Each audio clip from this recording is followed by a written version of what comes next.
Bridgeport. This unit is a 42-inch table. It can be wired 220 or 440. Currently it is wired 220. This unit here, the whole head's been taken apart. There's all new bearings in it. The belt's original because there's nothing wrong with the belt. The quill got taken out of it, got cleaned. All the feed got taken out of it. Everything got cleaned. A new reverse trip lever was put in, put back together. The only thing with this unit is when you run on high, down inside the head, down over in this area, you have change gears for your high range. There's a little bit of gear chatter. It's not going to make a difference in the way the machine operates or hinder the operation of the machine. So first we're going to turn it on. If you can kind of hear that noise right there, that's in high. That's a little bit of gear chatter you're hearing.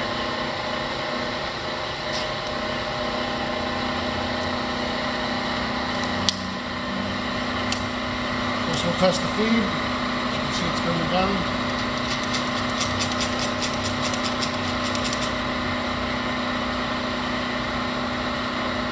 See, the feed clutch is in good shape. Pulling my hand down.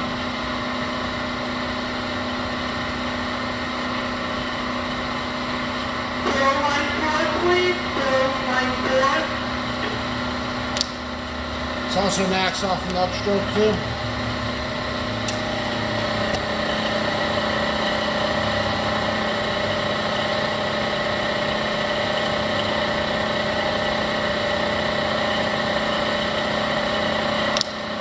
Now, whoever gets this machine will notice that there is kind of like a red gooey substance dripping out of the bottom of the spindle.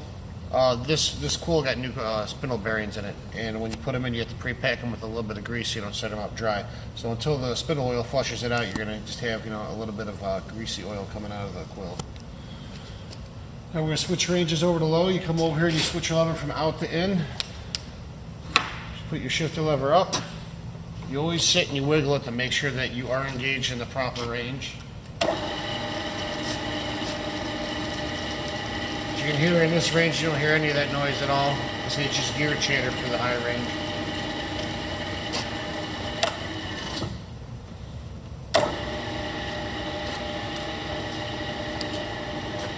This unit has three different ranges of feed.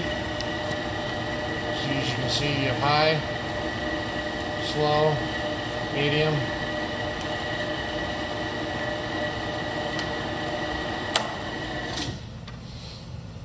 Now the table has absolutely no slop in it. There is zero backlash in the screw and the nut on the x-axis.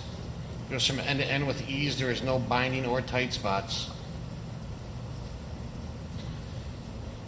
Pretty sure where this mill came from, they were just using it for drilling. They weren't using it for milling. So if you come over here and you look at the ways are in excellent condition. You can still see all the flaking on the ways. This is some of that gooey stuff I was telling you about that'll be coming out of the quill. As you can see, like I said, the ways are in excellent condition. The y-axis goes front to back with ease until you get to the back.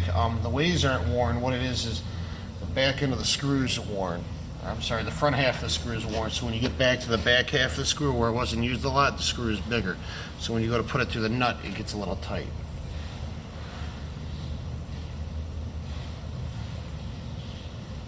It still does go end to end.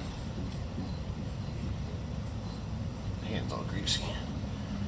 Binders work, no problem. He goes up and down with ease.